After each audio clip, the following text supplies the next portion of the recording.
ये है 10th का chapter number 1 exercise 1.3 real number. Question number 1 से शुरुआत करते हैं। तो इसमें क्वेश्चन नंबर 1 है, सिद्ध कीजिए कि √5 एक अपरिमेय संख्या है।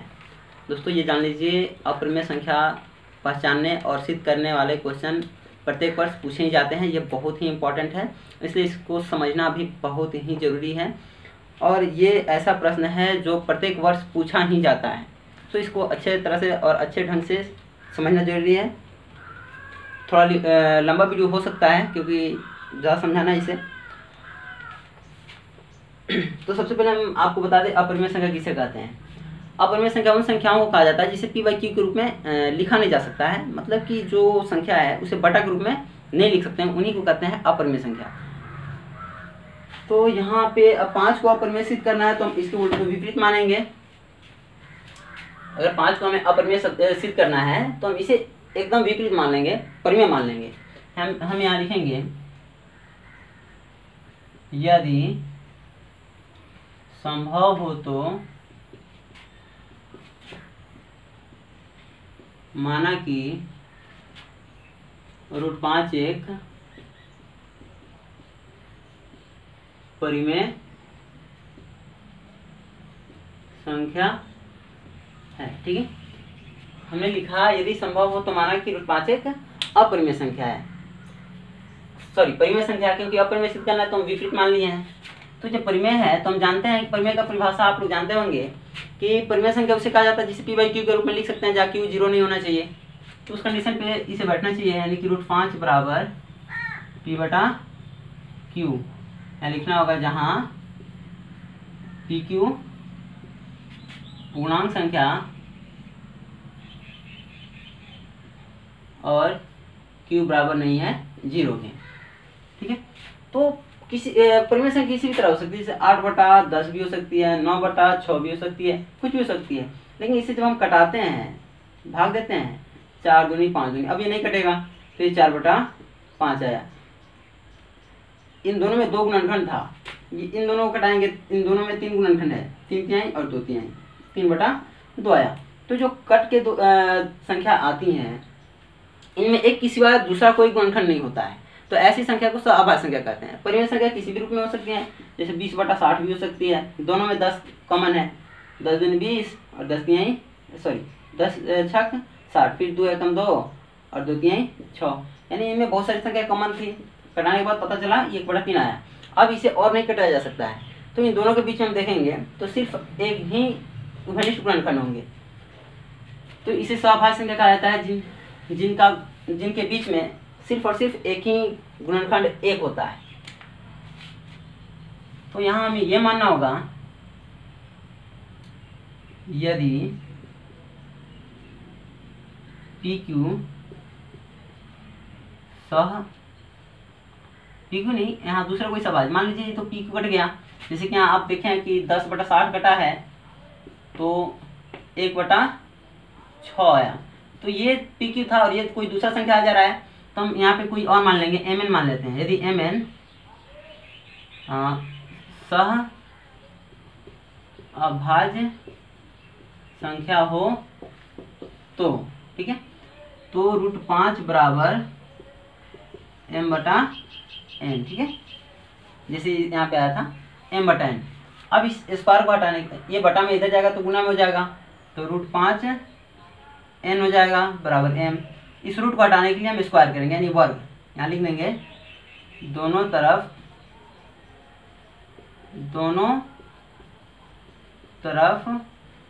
वर्ग करने पर, जब हम वर्ग करेंगे तो √5 का सिर्फ 5 हो जाएगा, n का स्क्वायर n² होगा और m का स्क्वायर m² होगा। ठीक है, अब यहाँ ध्यान से देखिए, यहाँ 5 गुना में है, यहाँ 5 गुना में है, अगर ये इधर जाएगा तो बटा में हो जाएगा, बटा यानी भाग में हो जाएगा, यानी कि m इधर गुना में इधर जाएगा तो ये भाग में हो जाएगा, अर्थात m जो है 5 जो है m² को विभाजित करेगा। यहाँ 5 और गुना में है, इधर जाएगा बटा में यानी भाग में हो जाएगा। यहाँ एक बार लिख के दिखाते हैं, ऐसे ना होगा, यानी ये भाग दे सकता है m² को, वो बात हम यहाँ लिखेंगे।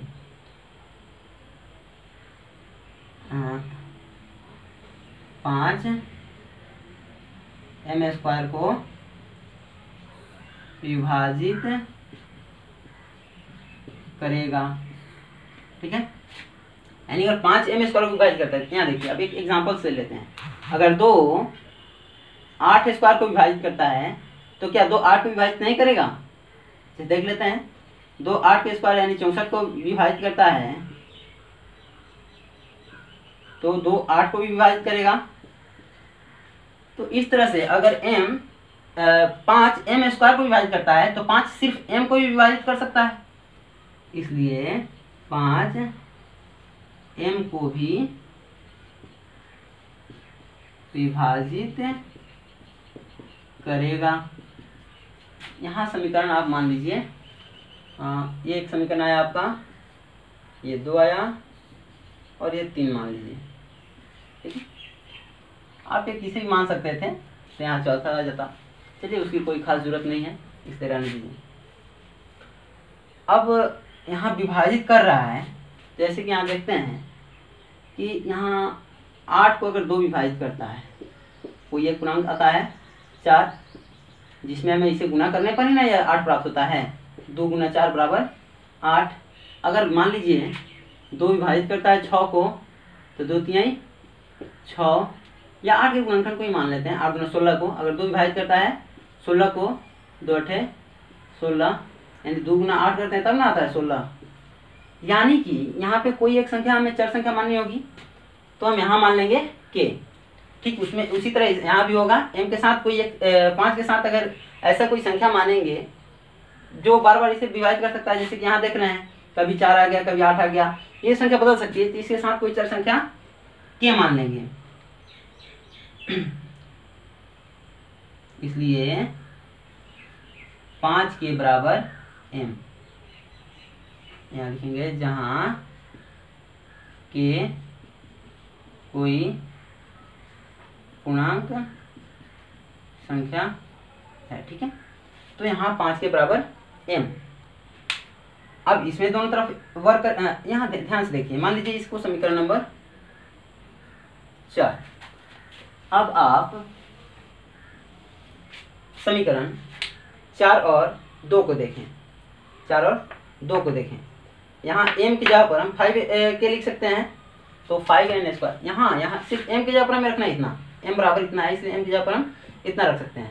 तो यहाँ बाएं साइड वाला जो है 5n स्क्वायर ऐसे ही रह जाएगा, बराबर यहाँ m की जगह पर हम m ना लिख करके m के बराबर में कितना दिया है 5 के दिया हुआ है, तो हम m की जगह पर 5 के लिखेंगे, 5k का होल स्क्वायर, क्योंकि यहाँ m स्क्वायर है इसलिए m स्क्वायर दिए। यहाँ 5 है तो 5n square is equal to 5 का स्क्वायर 25 और k का स्क्वायर k स्क्वायर। यहाँ 5 गुना में इधर आएगा तो बटा में हो जाएगा, यानी n स्क्वायर बराबर 25/5 k स्क्वायर। ठीक है, यहाँ कट जाएगा 5 आएगा, n square is equal to 5 k square. अब यहाँ ध्यान दीजिए, 5 यहाँ गुना में है, इधर आएगा तो भागा में हो जाएगा, यानी कि n स्क्वायर बटा 5 बराबर k स्क्वायर होगा। यानी कि 5 जो है n स्क्वायर को भाग दे रहा है, 5 n स्क्वायर को भाग दे रहा है, तो यहाँ लिखेंगे 5 n स्क्वायर को विभाजित करेगा। ठीक है, अब हमने पहले ही बता दिया है, अगर कोई संख्या किसी संख्या के स्क्वायर को अगर भाग दे सकता है तो वह उस संख्या में भी भाग दे सकता है। अर्थात अगर 5 n स्क्वायर को भाग दे रहा है तो 5 n को भी भाग दे सकता है, इसलिए 5 n को भी विभाजित करेगा। इसको आप समीकरण मान लीजिए 5। ठीक है, अब आप ध्यान दीजिए समीकरण नंबर 3 और 5 को। यहाँ m 5 m को भी भाग दे रहा है और यहाँ 5 n को भी भाग दे रहा है, यानी कि दोनों में जो कॉमन है वो 5 जरूर है। हम अगर यहाँ दो संख्या लेते हैं, कुछ एग्जांपल लेते हैं क्वेश्चन सेट के, जैसे कि 10 और 15, इन दोनों में 5 कॉमन है। यहाँ 10 का गुणनखंड करेंगे 2 5 आएगा, 15 करेंगे 3 और 5 आएगा। ये जो 5 है दोनों में कॉमन है, अर्थात 10 में भी 5 से भाग लग सकता है और 15 में भी 5 से भाग लग सकता है। तो एक ही संख्या से दो अन्य संख्याओं में भाग लगने का अर्थ ये होता है कि दोनों में कुछ गुणनखंड कॉमन है। तो दोनों में कुछ गुणनखंड कॉमन है, इसका मतलब हम इसे सहअभाज्य संख्या नहीं कर सकते हैं। हमने यहाँ माना है कि mn सहअभाज्य है। सहअभाज्य का अर्थ होता है जिसमें कोई गुणनखंड नहीं हो, सिर्फ एक के सिवा कोई गुणनखंड नहीं होता, तब हम सहअभाज्य संख्या कहते हैं। और यहाँ हम देख पा रहे हैं कि यहाँ पे कॉमन आ जा रहा है 5, इसकी तरह यहाँ 5 m को भी भाग दे रहा है और यहाँ 5 n को भी भाग दे रहा है, अर्थात दोनों में कॉमन है 5। तो यहाँ दोनों में कॉमन 5 आ जा रहा है, तो यहाँ कॉमन 5 आ जा रहा है, हमने यहाँ कॉमन एक माना है, इसलिए यहाँ जो हमारा मानना था परिमेय संख्या ये गलत हो जा रहा है, अर्थात ये परिमेय नहीं बल्कि अपरिमेय संख्या होगा। चलिए लिखते हैं समीकरण 3 और 5 से, ठीक है, 3 और 5 से लेंगे तो हम देख रहे हैं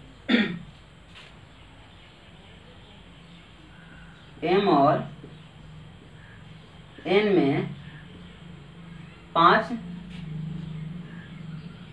उभयनिष्ठ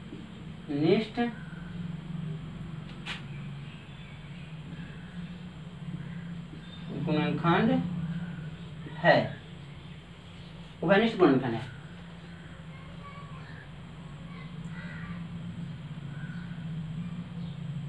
और यहाँ हम समीकरण, इसको समीकरण 1 मानना था, चलिए इसको समीकरण 1 मान लेते हैं। यहाँ सहअभाज्य माना है हमने,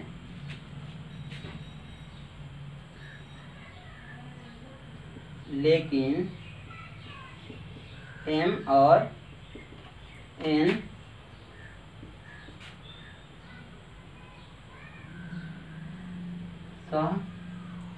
सहअभाज्य संख्या है, अतः हमारी मान्यता है, हमारा मानना गलत है कि √5 एक परिमेय संख्या है। अब जब ये परिमेय नहीं है, हमारा परिमेय मानना गलत हो गया, जब ये परिमेय नहीं है तो अपरिमेय होगा। इस प्रकार यह सिद्ध होता है कि √5 एक अपरिमेय संख्या है। इस तरह आप अन्य संख्याओं को भी सिद्ध कर लीजिएगा। √2 को अपरिमेय सिद्ध कीजिए, फिर √3 को अपरिमेय सिद्ध कीजिए, ऐसे करके आप 2-3 संख्याओं को अपरिमेय सिद्ध कर लीजिएगा। और उम्मीद है समझ में आया होगा।